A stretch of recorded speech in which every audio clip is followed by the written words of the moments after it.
ನಮಸ್ಕಾರ ವೀಕ್ಷಕರೇ, public times Kannada news ಚಾನೆಲ್ಗೆ ಸ್ವಾಗತ. ನಾನು ನಿಮ್ಮ ರೂಪೇಶ್ ಕಂಸಾಗ್ರ. ಬೆಳಗುಂಬ ಗ್ರಾಮದ ಮೃತ ದುರ್ದೈವಿ ರಾಜೇಶ್ ಕುಟುಂಬಸ್ಥರಿಂದ ಮಾಜಿ ಸಚಿವ ಎಚ್.ಎಂ. ರೇವಣ್ಣ ವಿರುದ್ಧ ಸುದ್ದಿಗೋಷ್ಠಿ. ಸರ್, ನನ್ನ ಹೆಸರು ನಂದಿನಿ. ಮೃತಪಟ್ಟಿರೋ ರಾಜೇಶ್ ಅವ್ರ ಅಕ್ಕ, ದೊಡ್ಡಕ್ಕ. ಅವ 11ನೇ ತಾರೀಕು ಅವನು ಕೆಲ್ಸಕ್ಕೆ ಹೋಗ್ತೀನಿ ಅಂತ ಹೋಗಿ ರಿಟರ್ನ್ ಬರ್ತಿದ್ದ. ರಿಟರ್ನ್ ಬರಬೇಕಾದ್ರೆ ನೈಟ್ 10:45ರಿಂದ 11 ಗಂಟೆ ಒಳಗಡೆ ಎಚ್.ಎಂ. ರೇವಣ್ಣ ಅವರೇನೋ ತೋಟದ ಮನೆಯಲ್ಲಿ ಫಂಕ್ಷನ್ ಇದೆ ಅಂದ್ಬಿಟ್ಟು ಫಂಕ್ಷನ್ ಮುಗಿಸ್ಕೊಂಡು ಹೋಗ್ಬೇಕಾದ್ರೆ ಮುಂದೆ ಹೋಗ್ತಿದ್ದ ಗಾಡಿಗಳ್ನ ಓವರ್ಟೇಕ್ ಮಾಡೋಕ್ಕೆ ಹೋಗಿ ನಾನು ಮನೆ ಕಡೆ ಬರ್ತಿದ್ದ ತಮ್ಮನಿಗೆ ಏಕ್ದಮ್ ಹೋಗಿ ಗುದ್ಬಿಟ್ಟಿದ್ದಾರೆ. ಅದು ಗುದ್ದಾಗ ಅದು ಸ್ಪಾಟಲ್ಲೇ ಅವನು ಡೆತ್ ಆಗಿದ್ದಾನೆ. ಅಲ್ಲಿ ಕಾರು ನಿಲ್ಲಿಸಿ ನೋಡೂ ಇಲ್ಲ ಸಹ. ಈಗ ಗುದ್ದಿ ಏನೋ ಅಕಸ್ಮಾತಾಗಿ ಆಗೋಯ್ತು. ಓಲಿ ಮಾನವೀಯತೆಯಿಂದ ಕಾರ್ ನಿಲ್ಲಿಸಿ ಅದು ಬದುಕಿದಾನ ಏನಾಗಿದ್ದಾನೆ ಅಂತಲೂ ಸಹ ನೋಡಿಲ್ಲ. ಅವ್ರ ಪಾಡ್ಗೆ ಅವ್ರು ಹೋಗ್ಬಿಟ್ಟಿದ್ದಾರೆ. ಇವರು ಓವರ್ಟೇಕ್ ಮಾಡಿದ ಗಾಡಿಯವರು ಫೋನ್ ಮಾಡಿ ಮುಂದೆ ಊರಿಗೆ ಹಿಡಿಯೋಕೆ ಹೇಳಿದ್ದಾರೆ. ಅವ್ರು ಹೋಗಿ ಗುಡೇಮನಹಳ್ಳಿನಲ್ಲಿ ಅಡ್ಡ ಹಾಕಿದ್ರೆ ಅಲ್ಲೂ ಸಹ ಕಾರ್ ನಿಲ್ಲಿಸಿಲ್ಲ. ಅವ್ರನ್ನೇ ಇದು ಮಾಡಿಕೊಂಡು ಓವರ್ಟೇಕ್ ಮಾಡ್ಕೊಂಡು ಹೊರಟೋಗ್ಬಿಟ್ಟಿದ್ದಾರೆ. ಆಮೇಲೆ ಸನ್ಫ್ಲೂ ಫ್ಯಾಕ್ಟ್ರಿ ಹತ್ರ ಹೋಗಿ ಅಡ್ಡ ಹಾಕಿದಾಗ ನಾನು ರೇವಣ್ಣವ್ರ ಮಗ ಅಂತ ಧಮ್ಕಿ ಹಾಕಿ ಇದು ಮಾಡಿ ಅವ್ರಿಗೆಲ್ಲ ತಿರ್ಗಾ ಬಿಟ್ಬಿಡಿ, ನನಗೆ ಮಕ್ಕಳು ನನ್ನ ಹೆಂಡತಿ ಮಕ್ಕಳೆಲ್ಲ ಇದ್ದಾರೆ ಅಂತ ಹೇಳಿದ್ದಾರೆ. ಇವ್ರು ಅವಾಗ ಯಾರಾದರೆ ಏನು, ನೀವೇಂತ ನಿಲ್ಲಿಸ್ತಾನೆ ಬರ್ತಿದ್ದೀರಾ, ಅಲ್ಲೊಂದು ಪ್ರಾಣ ಹೋಗಿದೆ ಅಂದಾಗ ಇವರು ಅದಕ್ಕೇನು ಮಾತಾಡಿಲ್ಲ, ಹಾಗೆ ಹೊರಟೋಗ್ಬಿಟ್ಟಿದ್ದಾರೆ. ಅದು ಹೋದ್ಮೇಲೆ ಇವರು ತಿರ್ಗಾ ಬಂದು ನೋಡೂ ಇಲ್ಲ. ಆಮೇಲೆ ರೇವಣ್ಣ ಅವರೇ ಹೋದ್ರಂತೆ, ಬಾಡಿ ಏನೋ ಆಂಬುಲೆನ್ಸ್ ಹಾಕಿ ಕಳಿಸಿದ್ದಾರೆ. ಅದಷ್ಟೇ. ಅದು ಬಿಟ್ಟರೆ ನಮ್ಮ ಮನೆ ಕಡೆ ಏನಾಯಿತು, ಅವ್ನು ಯಾರ ಮನೆ ಹುಡುಗ ಏನು ಎತ್ತ ಏನೂ ವಿಚಾರಿಸಿಲ್ಲ. ಆಮೇಲೆ ಅವರು ಮೀಡಿಯಾದಲ್ಲಿ ನಾನು ನೋಡಿದ ಮಟ್ಟಿಗೆ ಹೇಳಿದ್ದಾರೆ, ಅವರೇ ಬಂದು ಓವರ್ಟೇಕ್ ಮಾಡೋಕ್ಕೆ ಬಂದು ಆ ಹುಡುಗನೇ 2 ಬೈಕಿಂದ ಬಂದು ನಾನು ಮುಂದು ಅಂತ ಬಂದು ಗುದ್ಕೋಬಿಟ್ಟಿರೋದು ಅಂತ ಹೇಳಿದ್ದಾರೆ. ಇದು ಅದು ಬಂದಮೇಲೆ ಇನ್ನೊಂದು ಬೈಕ್ ಏನಾಯಿತು, ನನ್ನ ತಮ್ಮ ಒಬ್ಬನೇ ಅಲ್ಲಿದ್ನಲ್ಲ, ಇನ್ನೊಬ್ಬ ಬೈಕು ಇವಾಗ ಅವನು ಇರಬೇಕಿತ್ತು, ಅವನೆಲ್ಲಿ? ಈಗ ಹಂಗೆ ಗುದ್ದಿದ್ದಿದ್ರೆ ಇವರೇ ಕಾರ್ ನಿಲ್ಲಿಸು ಬೈದು ಹೋಗಿರೋರು. ಎಂಥವರೇ ಆದರೂ ಅವ್ರಾಗವ್ರೆ ಹಂಗೆ ಬಂದಾಗ ಬೈದು ಹೋಗಿರೋ, ಏನೂ ಮಾಡಿಲ್ಲ, ಗುದ್ಕೊಂಡ್ರು. ಅದು ಅಲ್ಲದೆ ಇದು ಆಕ್ಸಿಡೆಂಟ್ ಅಂತ ಹೆಸರು ಕೊಡ್ತಿದ್ದಾರೆ ಇದಕ್ಕೆ. ಇದು ಹೆಂಗೆ ಆಕ್ಸಿಡೆಂಟ್ ಆಯ್ತೈತೆ? Hit and run case. ಗುದ್ಬಿಟ್ರು, ಅವ್ರ ಪಾಡ್ಗೆ ಅವ್ರು ಹೊಟ್ಟೋಗ್ಬಿಟ್ರು. ಇವ್ರು ಹೋದ್ರು, ಹಿಂದೆ ಹೋಗಿದ್ದಕ್ಕೆ ಆಂಬುಲೆನ್ಸ್ಗೆ ಹಾಕಿ ಕಳಿಸ್ಬಿಟ್ರು. ಆ ಕೆಲಸ ಸ್ಥಳೀಯರು ಮಾಡೋರು. ಇವಾಗ ಯಾರೇ ಇದ್ದರೂ ಮಾಡಿರೋರು ಆ ಕೆಲಸನ. ಇವರು ಅಷ್ಟು ಶಾಸಕರಾಗಿ ಮಾಗಡಿಲಿದ್ದು ನಮಗೆ ಯಾವ ಥರ ನ್ಯಾಯ ಕೊಟ್ಟರು ಇವರು? ಒಬ್ಬ ಮಗ ಅಂತ ಹೇಳಿ ಎಲ್ಲ ನಾವು ಅಷ್ಟೆಲ್ಲ ಇದು ಮಾಡೋದು ಬಂದು ಅವತ್ತು ಸಹ ಮನೆ ಹತ್ರನೂ ಬಂದು, ಯಾರು ಇಷ್ಟು ದಿನ ಆದರೂ ಮನೆ ಹತ್ರನೂ ಬಂದು ನಿಮ್ಮ ಕಷ್ಟ ಏನು, ನಿಮ್ಮದೇನು, ಏನಾಯಿತು ಇವತ್ತುವರೆಗೂ ಯಾವುದನ್ನು ಮಾತಾಡ್ಸಿಲ್ಲ ಅವರು. ನೀವು ಹೆಂಗಿದ್ದೀರಾ ಅಂತ ತಿರುಗೂ ನೋಡಿಲ್ಲ ಅವರು. ನಾವು ಕೇಳೋದಿಷ್ಟು, ಈ ಥರ ಮೀಡಿಯಾದಲ್ಲಿ ಅವನೇ ಬಂದು ಕುತ್ಕೊಂಡ, ಇವಾಗ ಅವನ ಮೇಲೆ ಅಪವಾದ ಇಲ್ದೇ ಇರೋದು ಅಪವಾದ. ಆಮೇಲೆ ಜನಗಳ ಹತ್ರ ನಾವು ಅಷ್ಟು ಕೊಟ್ಟಿದ್ದೀವಿ ಇಷ್ಟು ಕೊಟ್ಟಿದ್ದೀವಿ ಅನ್ನೋ ಮಾತುಗಳು ನಾವು ಕೇಳೋದಿಷ್ಟೇ ಜನಗಳ ಹತ್ರ. ಈಗ ಆಲ್ರೆಡಿ ನನ್ನ ತಮ್ಮನ ಕಳ್ಕೊಂಡು ಅನುಭವಿಸ್ತಾ ಇದ್ದೀವಿ ನೋವು. ಯಾರೂ ನಮಗೆ ₹1 ಕೊಟ್ಟಿಲ್ಲ. ಸುಮ್ಮನೆ ಇಲ್ದೇ ಇರೋದನ್ನು ನಮ್ಮ ಮೇಲೆ ಒಬ್ಬಿಸ್ಬೇಡಿ. ನನ್ನ ತಮ್ಮನ ಕಳ್ಕೊಂಡು ಆ ನೋವಲ್ಲೇ ನಾವು ಅನುಭವಿಸ್ತಾ ಇದ್ದೀವಿ. ಸಾಕು ನಮ್ಗೆ ಅದೇನೇ ನೋವು. ಯಾರನ್ನ ನೋಡಿದ್ರು ಅಷ್ಟು ಕೊಟ್ರಂತೆ ಇಷ್ಟು ಕೊಟ್ರಂತೆ ಅಂತ ಅಂತಾರೆ. ಅದೆಲ್ಲ ಸುಳ್ಳು. ಯಾರೂ ನಮಗೇನೂ ಕೊಟ್ಟಿಲ್ಲ. ನಮ್ಮ ಮನೆ ಹತ್ರನೂ ಯಾರೂ ಬಂದಿಲ್ಲ, ಏನೂ ಹೇಳಿಲ್ಲ. ಇಷ್ಟು ಸರ್. ಈಗ ಅವರೇನಾದ್ರು ಕರೆಸಿದ್ರಾ? ಹಾಂ ಸರ್, ಅದು ನಮ್ಮ ಊರಿನ ಹಿರಿಯರಿಂದ ನಾವು ಬರಲ್ಲ ಅಂತ ಹೇಳಿದ್ವಿ. ಅವರು ಇಲ್ಲ, ನಾವು ಬನ್ನಿ, ಅವ್ರು ದೊಡ್ಡವರಲ್ವಾ, ಬನ್ನಿ, ಏನಾಗಲ್ಲ ಅಂತ ಅಂದರು. ಸರಿ ಆಯಿತು, ನಿಮ್ಮ ಮಾತಕ್ಕೂ ಬೆಲೆ ಕೊಡ್ತೀವಿ, ಅವ್ರ ಮಾತಕ್ಕೂ ಬೆಲೆ ಕೊಡ್ತೀವಿ ಅಂದ್ಬಿಟ್ಟು ನಾವು ಹೋದ್ರೆ ಶುಕ್ರವಾರ ಸಿಗ್ತೀನಿ ಅಂದರು, ಸಿಗಲಿಲ್ಲ. ಶನಿವಾರ ಸಿಗ್ತೀನಿ ಅಂದರು, ಸಿಗಲಿಲ್ಲ. ಭಾನುವಾರ 11 ಗಂಟೆಗೆ ಹೇಳಿದ್ರು. ಆಮೇಲೆ ತಿರ್ಗಾ ಇಲ್ಲ 11 ಗಂಟೆಗೆ ಆಗಲ್ಲ, ಸಂಜೆ 3 ಗಂಟೆಗೆ ಅಂದರು. ತಿರ್ಗಾ 3 ಗಂಟೆಗೆ ಹೋದರೆ 4 ಗಂಟೆವರೆಗೂ ಕಾಯಿಸಿದ್ರು. ಆಮೇಲೆ ಬಂದಮೇಲೂ ನಾವು ಅಲ್ಲಿ ಹೋದಾಗ ಅಲ್ಲಿ ಒಂದು 10-15 ಜನ ಹಿರಿಕರಿದ್ರು. ಅವರೆಲ್ಲ ಹೇಳಿದ್ರು, ಅಲ್ಲಿ ಬಂದಿದ್ದಾರೆ ನೋಡಿ, ಪಾಪ ಅವ್ರ ಮಗನೇ ಮೃತಪಟ್ಟಿದ್ದು, ಮಾತಾಡಿಸಿ ಅಂದರೆ ಮಾತಾಡ್ಸೋಣ ಬಿಡಿ, ಆಮೇಲೆ ಮಾತಾಡಿಸ್ತೀನಿ, ಇವಾಗ ಮಾತಾಡಿಸ್ತೀನಿ ಅಂತ ಬರೀ ಬೇರೆಯವ್ರದ್ದು ಮಾತಾಡಿ ಅವ್ರನ್ನ ನೋಡೋದೇ ಆಯಿತು. ನಮ್ಮ ಕಡೆ ನೋಡಲೂ ಇಲ್ಲ ಅವರು. ಅರ್ಧ ಗಂಟೆ ತಿರ್ಗಾ ಅಲ್ಲೂ ವೆಯ್ಟ್ ಮಾಡಿಸಿದ್ರು. ಕೂತಿದ್ರೆ ಆಮೇಲೆ ಕೇಳಿದ್ರು ಅವರು, ಯಾರು ಇವರು, ಇವನು ಯಾರು ಅಂತಲೇ ಕೇಳ್ತಿದ್ರು ನಮ್ಮ ಅಪ್ಪನ್ನೆಲ್ಲ. ಅವರು ಇದ್ದವ್ರು ಹೇಳಿದ್ರು, ಅವರು ಮೃತಪಟ್ಟ ತಂದೆ, ಇವ್ರ ತಾಯಿ, ಇವ್ರ ಅಕ್ಕ, ಹಿಂಗೆ ನನ್ನ ತಂಗಿನೂ ಬಂದಿದ್ಲು, ನಮ್ಮ ಯಜಮಾನ್ರು ಎಲ್ಲರನ್ನೂ ಹೋಗಿದ್ವಿ. ನಾವಿಷ್ಟೇ ಜನ ಹೋಗಿದ್ದವರು. ಆಮೇಲೆ ಇದನ್ನೆಲ್ಲ ಕೇಳಿದ್ಮೇಲೆ ಅವರು, ಸರ್ ಅಲ್ಲ ಸರ್, ಹಿಂಗಾಯ್ತಲ್ಲ ಸರ್, ಏನಾಯಿತು, ನೀವು ಜಾಗದಲ್ಲಿ ಇದ್ರಂತಲ್ಲ, ಹೆಂಗಾಯ್ತು ಇದು, ಏನಾಯಿತು ಸರ್, ಹೆಂಗೆ ಅಂತ ಕೇಳಿದ್ದಕ್ಕೆ ಅವರು ಏನೋ ಆಗೋಯ್ತು, ಅದಕ್ಕೆ ನಾವೇನು ಮಾಡೋಣ ಅನ್ನೋ ಮಾತಾಡಿದ್ರು. ಆಮೇಲೆ ಒಂದು ಮಾತಂದ್ರು ಸರ್ ಅವರು, ಸಾಯಕ್ಕೆ ನಿನ್ನ ಮಗು ನಮ್ಮ ಅಪ್ಪನಿಗೆ ಸಾಯಕ್ಕೆ ನಿನ್ನ ಮಗನಿಗೆ ನನ್ನ ಕಾರೇ ಬೇಕಿತ್ತ ಅಂತ ಕೇಳಿದ್ರು ಸರ್ ಅವರು. ಎಷ್ಟೋ ಜನ ಲಾರಿಲಿ ಬಿದ್ದು ಸತ್ತಿದ್ದಾರೆ, ಅಲ್ಲೆಲ್ಲೋ ಸತ್ತಿದ್ದಾರೆ, ಇಲ್ಲೆಲ್ಲೋ ಸತ್ತಿದ್ದಾರೆ, ಅದಕ್ಕೆಲ್ಲ ನಾನೇ ತಲೆ ಕೆಡಿಸ್ಕೊಳ್ಳಿ, ನಿನ್ನ ಮಗನಿಗೆ ನನ್ನ ಕಾರೇ ಬೇಕಿತ್ತ ಸಾಯೋಕ್ಕೆ ಅಂತ ಕೇಳಿದ್ರು ಸರ್.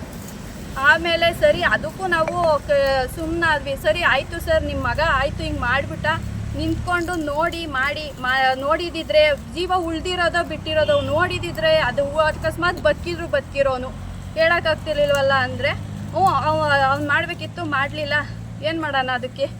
ಅವ್ನು ಹೋಗ್ಬಿಟ್ಟ, ನಾನು ಹೋಗಿ ಬಾಡಿಯಾಗಿ ಕಳಿಸ್ಲಿಲ್ವಾ? ಅವ್ರ ಪ್ರಕಾರ ಹೆಂಗೆ ಅಂದರೆ ನಾನು ಬಾಡಿಯಾಗಿ ಕಳಿಸಿದ್ದೀನಿ ಅಷ್ಟೇ, ನಾನು ಮಾಡಬೇಕಿತ್ತು, ನಾನು ಮಾಡಿದ್ದೀನಿ, ಈ ಥರ ಮಾತಾಡೋದು. ಮುಂದೆ ಏನು ಮಾಡ್ತೀರಾ? ಕಾನೂನು ಹೋರಾಟ ನಾನಂತೂ ಕಾನೂನು ಹೋರಾಟ ಮಾಡ್ತೀನಿ ಸರ್. ಇಲ್ಲಿ ಪೊಲೀಸ್ನವರು ಸಹ ನಮಗೆ ಹೆಲ್ಪ್ ಮಾಡ್ತಿಲ್ಲ ಸರ್. ಇವಾಗ ಹೊಡೆದ್ರು ಹೋದ್ರು, ಕಾರ್ ತಂದು ಬಿಟ್ಟವ್ರು ಯಾರೂ ಗೊತ್ತಿಲ್ಲ, ಸ್ಟೇಷನ್ ಹತ್ರ ಕಾರ್ ತಂದು ಬಿಟ್ಟವ್ರು ಯಾರೂ ಗೊತ್ತಿಲ್ಲ, ಯಾರು ಕಾರ್ ಓಡಿಸ್ತಿದ್ರು ಗೊತ್ತಿಲ್ಲ, ಡ್ರೈವರ್ ಅಂತ ಹೇಳ್ತಿದ್ದಾರೆ, ಆ ಡ್ರೈವರ್ ಯಾರೂ ಗೊತ್ತಿಲ್ಲ, ಅರೆಸ್ಟ್ ಆಗಿಲ್ಲ, ಪ್ರತಿಯೊಂದು ಏನೂ ಇಲ್ಲ ಸರ್, ಇಲ್ಲಿ ಏನೂ ನಡೀತಿಲ್ಲ. ಏನು ಇದಕ್ಕೆಲ್ಲ ಹೆಂಗೆ ನಾವು ಪರಿಹಾರ ಹುಡ್ಕೋದು ಅನ್ನೋದೇ ಗೊತ್ತಾಗ್ತಿಲ್ಲ. ಇಲ್ಲ ಈ ಪೊಲೀಸ್ನವರು ಸಹ ಒಂದು ಹೆಲ್ಪ್, ಹಿಂಗಾಗೈತೆ ಹಿಂಗೆ ಬಿಟ್ಟೈತೆ ಒಂದು ಇದೇ ಮಾಡ್ತಿಲ್ಲ. ನಾನು ಕೇಳೋದಿಷ್ಟು ಸರ್, ಅದೇ ಜನಸಾಮಾನ್ಯರಾಗಿ ಹೊಡೆದಿದ್ರೆ ಪೊಲೀಸ್ನವ್ರ ಹತ್ರ ಕಾರ್ ತಗೊಂಡೋಗಿ ಹಾಕಿದಿದ್ರೆ ಬಿಟ್ಕೊಟ್ಟು ಕಳ್ಸ್ಬಿಟ್ಟಿರೋರ. ನಾವಿವಾಗ ಹೋಗಿ ಕಾರ್ ನಿಲ್ಸ್ಬಿಟ್ಟು ನಾನು ಗುದ್ಬಿಟ್ಟು ಬಂದಿದ್ದೀನಿ, ಕಾರ್ ಹ್ಯಾಂಡ್ ಓವರ್ ಮಾಡ್ಕೊಳ್ಳಿ ಅಂತ ಹೇಳ್ಬಿಟ್ಟು ಕಾರ್ ಬಿಟ್ಟು, ಕಾರೋ ಬೈಕೋ ಏನೋ ಬಿಟ್ಬಿಟ್ಟು ಗಾಡಿ ಒಂದು ಬಿಟ್ಬಿಟ್ಟು ನಾವು ಬಂದ್ಬಿಟ್ಟಿದ್ರೆ ಬಿಟ್ಟಿರೋರ ಅವರು. ಹೋಗ್ತಿರ್ಲಿಲ್ವಾ, ಹುಡುಕ್ತಿರ್ಲಿಲ್ವಾ, ತನಿಖೆ ಮಾಡ್ತಿರ್ಲಿಲ್ವಾ? ಯಾಕೆ ಹಿಂಗೆ ನೆಗ್ಲೆಕ್ಟ್ ಮಾಡಿ? ಬಡವ್ರ ಮನೆ ಮಕ್ಕಳು ಅಂದ್ರೆ ಅಷ್ಟೊಂದು ತಾತ್ಸಾರನ ಸರ್? ನಾವೇನು ಮಾಡೋಣ ಸರ್? ಇದ್ದವನೊಬ್ಬ ಮಗ, ವಂಶಕ್ಕೆ ಇದ್ದವನೊಬ್ಬ ಮಗ, ಅವನೇನ ತಪ್ಪು ಮಾಡಿದ್ರು ನಮ್ಗೆ ಇಷ್ಟೊಂದು ಬೇಜಾರಾಯ್ತಿರ್ಲಿಲ್ಲ. ಸುಮ್ಮನೆ ಬರ್ತಿದ್ದವ್ರನ್ನ ಓವರ್ಟೇಕ್ ಮಾಡೋಕೆ ಹೋಗಿ ಗಾಡಿ ಸ್ಪೀಡಲ್ಲಿ ಹೋಗಿ ಇವ್ರು ಹೊಡೆದಿರೋದು. ಇವ್ರಿಗೆ ಅವ್ನು ಸತ್ತೋದ ಅನ್ನೋ ಇದಕ್ಕಿನ್ನ ಹೆಂಡತಿ ಮಕ್ಳಿದ್ರು, ಭಯ ಪಟ್ಬಿಟ್ಟ ನನ್ನ ಮಗ ಹೋಗ್ಬಿಟ್ಟಿದ್ದಾನೆ ಅಂತ ಇವ್ರು ಇಷ್ಟೊಂದು ಹೊಟ್ಟೆ ಹುರ್ಕೋತಿದ್ದಾರಲ್ಲ, ಅಲ್ಲಿ ಸತ್ತಿದ್ದೊಂದು ಕುಟುಂಬ ಏನಾಯ್ತು ಅಂತ ಯೋಚನೆ ಮಾಡಿರಲ್ಲ ಸರ್. ನಾನು ಕೇಳಿದೆ ಸರ್, ಆಯಿತು ಸರ್ ನಿನ್ನ ಮಗ ಏನೋ ಹೋಗ್ಬಿಟ್ಟ, ಆ ಅವ್ರಿಗೆ ಮಾತ್ರ ಕುಟುಂಬ, ನಮ್ಮದು ಕುಟುಂಬ ಅಲ್ವಾ ಅಂತ ಕೇಳಿದ್ದಕ್ಕೆ ಅವರು, ಅದಕ್ಕೆ ನಾನೇನು ಮಾಡೋಕ್ಕಾಗುತ್ತೆ? ಅದಕ್ಕೆ ನಾನೇನು ಮಾಡಲಿ? ಇವಾಗ ನಮ್ಮ ಅಪ್ಪ ನಮ್ಮಮ್ಮಂಗೆ ದಿಕ್ಕ್ಯಾರು ಸರ್ ಅಂದ್ರೆ ಅದಕ್ಕೆ ನಾನು ನೋಡ್ಕೊಳ್ಳ? ಈ ಥರ ಬೇಜವಾಬ್ದಾರಿ ಥರ ಮಾತು, ಮತ್ತು ಒಂಥರ ತುಂಬ ಬೇಜಾರು. ಕರೆಸಿ ನಾವು ಬರಲ್ಲ ಅಂದ್ರೂ ಬಲವಂತ ಮಾಡಿ ಮನೆ ಹತ್ರ ಕರೆಸಿ ನಮ್ಗೆ ಅವಮಾನ ಮಾಡಿ ಕಳಿಸೋದು ಸರ್. ನಮ್ಮ ತಮ್ಮನ ಕಳ್ಕೊಂಡಿದ್ದು ನೋವು ಒಂಥರ ಆದರೆ, ಸುಮ್ಮನೆ ನಮ್ಮ ಪಾಡಂಗೆ ನಾವಿದ್ದೋ, ನಾವು ಯಾವುದನ್ನು ಕೇಳು ಇರಲಿಲ್ಲ, ಅವ್ರ ಮನೆ ಹತ್ರಕ್ಕೂ ಹೋಗಿರಲಿಲ್ಲ, ನಮ್ಮ ಪಾಡಂಗೆ ನಾವಿದ್ದೋ. ಮೇಲಿಂದ ಪ್ರೆಸರ್ ಕೊಟ್ಟು ಕೊಟ್ಟು ಕೊಟ್ಟು ಕರ್ಸ್ಕೊಂಡು ಕೊನೆಗೆ ಅಲ್ಲೂ ಅವಮಾನ ಮಾಡಿ ಕಳಿಸಿದ್ರು. ನಂದಿನಿ ಸರ್. ಆಮೇಲೆ ಜನಸಾಮಾನ್ಯರಿಗೆ ಎಷ್ಟು ಖರ್ಚಾಗುತ್ತೆ ಮದುವೆಗೆ ಅಂದರು ಸರ್. ಇವಾಗ ನನ್ನ ಮದುವೆಗೇನೆ ನಾನು 25 ಲಕ್ಷ ಖರ್ಚು ಮಾಡಿದೆ ಸರ್ ಅಂತ ಹೇಳಿದ್ದಕ್ಕೆ ಈ ವಯ್ಯ ಅಷ್ಟೊಂದು ಖರ್ಚು ಮಾಡಿರ್ತಾನ ಅಂತ ಒಂಥರ ಉಡಾಫೇಲ್ ಮಾತಾಡಿದ್ರು ಸರ್. ಇದನ್ನು ತಗೋಬಾ, ಅದಕ್ಕೆ ನಾನೇನು ಮಾಡಲಿ? ಸಾಲ ಇದ್ದರೆ ನಾನೇನು ಮಾಡಲಿ ಸರ್? ನಮ್ಗೆ ಸಾಲ ಇದೆ ಸರ್, ಈ ಥರ ಮಾಡ್ತಿದ್ದ, ಈ ಥರ ಅದಕ್ಕೋಸ್ಕರನೇ ಓವರ್ ಡ್ಯೂಟಿ ಮಾಡ್ತಿದ್ದ, ಕೆಲ್ಸಕ್ಕೆ ಹೋಗಿಲ್ಲ, ನಮ್ದು ಯಾವ ಮಾತು ಅವ್ರು ಕೇಳಿಸ್ಕೊಳ್ಳಿಲ್ಲ ಸರ್. ಆಮೇಲೆ ಬಾಯಿಗೆ ಬಂದಂಗೆ ಅವ್ರು ಸತ್ರು ಇವ್ರು ಸತ್ರು ಅಂತ ಹೋಲಿಕೆ ಮಾಡೋದು. ಆಮೇಲೆ ಇನ್ನೊಂದು ಹೇಳಿದ್ರು ಸರ್, ಬೇರೆ ಯಾರನ್ನ ಹೊಡ್ಕೊಂಡು ಹೋಗ್ಬಿಟ್ಟಿದ್ರೆ ಹಿಂಗೆ ಮಾಡಿಬಿಡಿವ್ರಾ, ಹಿಂಗೆ ಕೇಳಿವ್ರ ನೀವು, ನನ್ನ ಹತ್ರ ಯಾಕೆ ಇಷ್ಟೊಂದು ಕೇಳ್ತಿದ್ದೀರಾ ಅಂದರು.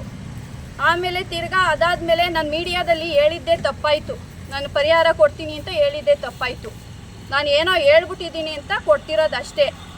ಮಗಳು ಮದುವೆಗೆ 2 ಲಕ್ಷ ಕೊಡ್ತೀನಿ, 2 ಲಕ್ಷಕ್ಕೆ ಹತ್ತೆ ಸರ್ ಮದುವೆ ಆಗೋದು, 2 ಲಕ್ಷ ಕೊಡ್ತೀನಿ, ಬೇಕಿದ್ರೆ ಈಸ್ಕೊಳಮ್ಮ, ಇಲ್ಲಾಂದ್ರೆ ಎದ್ದೊಯ್ತಾ ಇರಮ್ಮ ಅಂದರು. ಹಿಂಗೆ ಅಂದರು ಸರ್, ಬೇಕಿದ್ರೆ ತಗೊಳ್ಳಿ 2 ಲಕ್ಷ ಕೊಡ್ತೀನಿ, ಬೇಡ ಅಂದರೆ ಎದ್ದು ಒಯ್ತಾ ಇರ್ರಿ ಅಂದರು. ಈ ಥರ ಶಾಸಕರಾಗಿ ಜನಪ್ರತಿನಿಧಿಯಾಗಿ ನಮ್ಮ ಮಾಗಡಿಯಲ್ಲಿ ಇದ್ಕೊಂಡು ಇವ್ರು ಈ ಥರ ಮಾಡಿ ತಪ್ಪು ಮಾಡಿ ಈ ಥರ ಮಾತಾಡಿದ್ರೆ ನಾವಿವತ್ತು ಮಗನ ಕಳ್ಕೊಂಡಿರೋರು ಎಷ್ಟು ನೋವು ತಿನ್ನಬೇಕು? ಇದಕ್ಕೆಲ್ಲ ಯಾರು ಸರ್ ಪರಿಹಾರ ಕೊಡ್ತಾರೆ? ನಮ್ಗೆ ನ್ಯಾಯ ಯಾರು ಒದಗಿಸ್ಕೊಡ್ತಾರೆ? ಏನೂ ಕೊಟ್ಟಿಲ್ಲ ಸರ್. ಅಂದ್ರು ಸರ್, ನಮ್ಮ ಗಾಡಿ ಲೈಸೆನ್ಸ್ ಅದೇ, ನಮ್ಮ ಗಾಡಿ ಡಾಕ್ಯುಮೆಂಟ್ಸ್ ಅದೇ, ಕೋರ್ಟಲ್ಲಿ ನೋಡ್ಕೊ ಹೋಗಿ. ಬೇರೆಯವ್ರು ಮಾಡಿದ್ರೆ ಹಿಂಗೆ ಕೇಳ್ತಿದ್ರಾ? ಕೋರ್ಟಲ್ಲಿ ನೋಡ್ಕೊ ಹೋಗಿ. ಮೀಡಿಯಾಗೆಲ್ಲ ಯಾಕೆ ಹೋದ್ರಿ ನೀವು? ಮೀಡಿಯಾದೆಲ್ಲ ಹೋಗೋ ಅಂಥದ್ದು ಏನಿತ್ತು ಅಂತಲೂ ಕೇಳಿದ್ರು. ಮೀಡಿಯಾದಲ್ಲಿ ಬಂದಿದ್ದಕ್ಕೆ ಮೀಡಿಯಾಗೆಲ್ಲ ಹೋಗೋ ಅಂಥದ್ದಿತ್ತ? ನನ್ನ ಮರ್ಯಾದೆ ಹೋಯ್ತು, ನನಗೆ ಎಲ್ಲೆಲ್ಲಿಂದನೋ ಫೋನ್ಗಳು ಬಂದು ನನಗೆ ಅವಮಾನ ಆಯಿತು, ಬೇಜಾರಾಗೋಯ್ತು ಸಖತ್ತು ಅಂದರು. ಅವ್ರಿಗೆ ಮೀಡಿಯಾಗೆ ಹೋಗಿ ಪಬ್ಲಿಕ್ ಆಗಿದ್ದಕ್ಕೆ ಅವ್ರಿಗೆ ಅಷ್ಟು ಬೇಜಾರಾದರೆ ಮಗನ ಕಳ್ಕೊಂಡು ನಮ್ಗೆ ಎಷ್ಟು ಬೇಜಾರಾಗಿರಬೇಕು? ಜನಗಳ ಮುಂದೆ ಇವ್ರು ಹೇಳ್ಕೊತಿರೋದೆಲ್ಲ ಸುಳ್ಳು. ಏನು ಮುಂದೆ ಏನು ಮಾತಾಡ್ತಾರೆ ಅದು ನಿಜ ಅಲ್ಲ, ಹಿಂದೆ ಮಾತಾಡೋದೇ ನಿಜ. ನಮ್ಮ ಹತ್ರ ನಮ್ಮ ಮುಂದೆ ಅವತ್ತು ಮೀಡಿಯಾದಲ್ಲಿ ಮಾತಾಡಿದ್ದೆ ಒಂಥರ, ಇಲ್ಲಿ ನಮ್ಮ ಮುಂದೆ ಮಾತಾಡಿದ್ದೆ ದರ್ಪದಲ್ಲೇ ಮಾತಾಡಿದ್ದವ್ರು. ತುಂಬಾ ಅವಮಾನ ಮಾಡ್ಕೊಳ್ಸೋರು. ತುಂಬಾ ಬೇಜಾರಾಯ್ತು ಸರ್. ನಮಗೆ ನೀವೇ ನ್ಯಾಯ ಒದಗಿಸ್ಕೊಡ್ಬೇಕು. ನಿಮ್ನೇ ನಂಬಿದೀವಿ, ನೀವೇ ನ್ಯಾಯ ಅವ್ರು ಕೊಡ್ಲಿಲ್ಲ ಅಂದ್ರೂ ಪರವಾಗಿಲ್ಲ, ನಮ್ಮ ಮಗನ್ಗೆ ನ್ಯಾಯ ಬೇಕು. ನಂಗೆ ಅದು ಒಟ್ಟೂರಿ ಪಡಿಸ್ಬೇಡಿ ಅಷ್ಟೇ. ನಿಮ್ಮ ಕೈ ಮೂತ್ ಕೇಳ್ಕೊಳ್ಳೋದು ನಾನು ಇನ್ನೇನು ಇಲ್ಲ. ನನ್ನ ಮಗನಿಗೆ ದುಡ್ಡು ಕೊಟ್ಟಿದ್ದೀನಿ ಅಂತ ಹೇಳ್ಕೊತಾವ್ರಲ್ಲ, ಊರು ತುಂಬ ಪ್ರಚಾರ ಮಾಡ್ತಾರಲ್ಲ, ಅದೊಂದು ನಿಲ್ಲಿಸಿ, ನಮ್ಗೆ ದಯವಿಟ್ಟು ನಿಲ್ಲಿಸಿ. ಅದೊಂದೇ ನಾನು ಬೇಡ್ಕೊಳ್ಳೋದು, ಇನ್ನೇನು ಅವ್ರಿಗೆ ದುಡ್ಡು ಬೇರೆ. ನನಗೆ ಹೆಸರು ತುಂಬ ತುಂಬ ಮನೆ ಕಂತೂ ಆಗಲ್ಲ ಸರ್. ಬೇರೆದ್ ಏನಾಗಿರ್ಲಿ ಸರ್, ಅಟ್ಲೀಸ್ಟ್ ಒಂದ್ ಮನೆ ಮಗುನ್ ಕಳ್ದೆ, ಒಂದ್ ಮನೆ ಕುಟುಂಬ ದೀಪ ಆರಿಸಿದೀನಿ ಅನ್ನೋ ಪಶ್ಚಾತ್ತಾಪನೂ ಇಲ್ಲ ಸರ್ ಅವರಿಗೆ. ಮಾಡಬಾರ್ದು ಪ್ರಚಾರ ಮಾತ್ರ, ಯಾವ ಮಕ್ಕಳಿಗೆ ಆಗಲಿ ಮಾಡಬಾರ್ದು. ಕೊಟ್ಟಿದ್ರೆ ಹೇಳ್ಕೊಳ್ಳಿ, ಇಲ್ಲದೆ ಮಾತ್ರ ಅನ್ಯಾಯ ನೋಡ ಅವ್ರಿಗೆ ಇರಿಸ್ಬೇಡಿ ಸರ್, ಅದಂತೂ ಖಚಿತ. ಇನ್ನೇನು ನಾನು ಹೇಳಕ್ಕೆ ಆಸ್ಪತ್ರೆ ಕೊಡಲ್ಲ ಸ್ವಲ್ಪ ಅಷ್ಟೇ. ಇದೊಂದು ಒಬ್ಬನೇ ಮಗ. ಈಗ ಈ ಹುಡುಗಿ 25 ಲಕ್ಷ ಮದುವೆ ಮಾಡೋ ಖರ್ಚು ಮಾಡಿ, ಸಾಲ ಮಾಡಿ ಖರ್ಚು ಮಾಡಿದ್ದೀವಿ. ನಮಗೆ ನಾವೇನು ಎಲ್ಲ ಮಡಿಕೊಂಡು ಮಾಡಲಿಲ್ಲ. ಅದರಲ್ಲೂ ಒಂದು ಹೆಚ್ಚು ಕಡಿಮೆ ಒಂದು ಕಾಲು ಭಾಗ ಅವನು ತೀರಿಸಿದ್ದ. ಹಗಲು ರಾತ್ರಿ ದುಡಿಮೆ ಮಾಡೋನು ತೀರಿಸಿದ್ದ. ಇನ್ನೂ ಇತ್ತು. ಇನ್ನು ಚಿಕ್ಕ ಹುಡುಗಿ ಮದುವೆ ಮಾಡಬೇಕಂತೆ ಕೊಡ್ತೀನಿ, ಏನೋ ಹಣ ಕೊಡ್ತೀನಿ ಅಂತ ದೊಡ್ಡದಾಗಿ ಹೇಳ್ಬಿಟ್ರು ಪ್ರೆಸ್ನವ್ರ ಕೈಲಿ. ಈಗ ಅವರೆಲ್ಲ ಏನು ತಿಳ್ಕೊಂಡವ್ರೆ ಅಂದರೆ ಏನೋ ಕೊಟ್ಬಿಟ್ಟವ್ರೆ ಅಂತ ಎಲ್ಲ ಇಡೀ ಜನನೇ ಹಂಗಂತಾರೆ. ನಮ್ಗೆ ಅವ್ರದ್ದು ಒಂದು ಋಣ 5 ರೂಪಾಯಿದು ಒಂದು ಋಣ ಇಲ್ಲ. ಸುಮ್ಮನೆ ನಮ್ಮನ್ನು ಯಾಕೆ ಇಲ್ಲದ್ದು ಸೃಷ್ಟಿ ಮಾಡಿ ನಮ್ಮ ಹೊಟ್ಟೆ ಉರಿತದೆ. ಅದರಲ್ಲೂ ಇನ್ನೂ ಹೊಟ್ಟೆ ಉರಿಸ್ಬೇಕು ಅಂತ ಮಾಡ್ತಾರಲ್ಲ. ಒಬ್ಬ ಮಾಡಿ ಶಾಸಕರಾಗಿ ಮನೆ ಬಾಗಿಲಿಗೆ ಬಂದು ಅವ್ರಿಗೆ ಇವ್ರು ಏನಾದರೂ ಎತ್ತಾದ್ರು ಅಂತ ಅವ್ರಿಗೆ ಕೇಳೋಕ್ಕಾಗದ ಮೇಲೆ ಅವ್ರು ನಮ್ಮ ಓಟ್ ಹಾಕಿರೋರಲ್ವಾ ಬಿಡಿ ಹೇಳ್ಕೊಳ್ಳೋಣ. ಅಷ್ಟು ನಾವು ಕೀಳಾಗ್ಬಿಟ್ವ. ನಾವು ರೈತರುಗಳು, ಬಡವರು, ಅವ್ರು ಎಷ್ಟೇ ಆಗಲಿ ದೊಡ್ಡವರು, ಶ್ರೀಮಂತರು, ನಾವು ಬಡವರು. ನಾವು ಅವ್ರು ಹೇಳ್ದಂಗೆ ಮಾಡ್ಕೊಂಡು ಹೋಗ್ಬೇಕು. ಬಾಯಿ ಮುಚ್ಚಿದ್ರೆ ಮುಚ್ಚಬೇಕು, ಕೂತ್ಕೊಂಡಿದ್ರೆ ಕೂತ್ಕೊಳ್ಬೇಕು, ಎದ್ದೋಳಿದ್ರೆ ಎದ್ದೊಳ್ಬೇಕು. ಅವ್ರಿಗೆ ನಾವು ಓಟಾಗಿ ಗೆಲ್ಲಿಸಿ ಅವ್ರು 5 ವರ್ಷ ದರ್ಪ. ನಾವು ರೈತರು 80 ಕೋಟಿ ಜೀವರಾಶಿ ಸಾಕೋದು ನನ್ನ ಮಕ್ಕಳು. ನಾವು ರೈತರು ನಮ್ಮನ್ನೇ ಇಷ್ಟು ಅಲ್ಜೋಡಿ ನೋಡ್ಬೇಕಾದ್ರೆ ಅವರು ಇನ್ನೂ ಇಂಥವು ಎಷ್ಟು ಮಾಡ್ಕೊಂಬಂದಿರ್ಬೇಕು ಅವರು ಹೇಳಿ. ಇವತ್ತು ನಮಗೆ ಒಟ್ಟೂರಿ ಅಲ್ವಾ, ಇನ್ನೂ ಒಬ್ಳು ಮಗಳು ಮದುವೆ ಮಾಡಬೇಕು. ಈಗ ಅವ್ಳ ಗತಿ ಏನು? ಈಗ ನನ್ನ ಹೆಂಡತಿ ನನ್ನ ಗತಿ ಏನು? ಈಗ ಇದೇ ಕೆಲಸ ನಮ್ಮ ಮಕ್ಕಳನ್ನ ಮಾಡಿದರೆ ಅವ್ರು ಬಿಡ್ತಿದ್ರು, ಪೊಲೀಸ್ನವ್ರು ತಾನೇ ಬಿಡ್ತಿದ್ರು. ಇಷ್ಟೊತ್ತಿಗೆ ಎಷ್ಟೆಷ್ಟು ರೋಸೆ ಬುರ್ಸಿ, ಎಷ್ಟು ಜೈಲು ಅಲ್ಲಿ ಇಲ್ಲಿ ಅಲ್ಸಿಟ್ಟಿರೋರು. ಇವತ್ತು ಯಾರನ್ನ ಪೊಲೀಸ್ನವರೇ ಆಗಲಿ, ಅವರೇ ಆಗಲಿ, ಬೇರೆಯವರೇ ಆಗಲಿ, ಯಾವ ಪಕ್ಷದವರೇ ಆಗಲಿ, ಇದ್ರದ್ದು ಯಾವುದನ್ನ ಒಂದಿಷ್ಟೇನ ಎತ್ತಾರ? ಯಾರೂ ಎತ್ತಾ ಇಲ್ಲ. ನಮ್ಮ ರೈತರು ಅನ್ನೋದು, ನಾವು ಬಡವರು ಅನ್ನೋದು ಯಾರಿಗೂ ಕಣ್ಣಿಗೆ ಬಿದ್ದಿಲ್ಲ. ಅದರಿಂದ ದಯವಿಟ್ಟು ಹೇಳ್ತೀನಿ, ಕೈ ಮುಗಿದು ಹೇಳ್ತೀನಿ, ಅವ್ರು ಕೊಟ್ಟಿರೋದನ್ನ ಸುಳ್ಳು ಕೊಟ್ಟಿಲ್ಲ, ಇದು ಅಪಪ್ರಚಾರ, ಇಲ್ಲಿಗೆ ನಿಲ್ಲಿಸಿ. ನೀವು ಕೊಡ್ದಿರೋ ಚಿಂತಿಲ್ಲ, ನಮಗೆ ಭಗವಂತ ಅವನೇ, ಅವ್ರು ಚೆನ್ನಾಗಿ ಬದುಕಿರಲಿ. ಗುಡ್ಡೇಗೌಡ, ನಾವು ರಾಜೇಶನ್ ತಂದೆ. ನಿರಂತರ ಸುದ್ದಿ ಸಮಾಚಾರಕ್ಕಾಗಿ ವೀಕ್ಷಿಸಿ ನಿಮ್ಮ public times Kannada news channel ಅನ್ನು. ವಂದನೆಗಳು.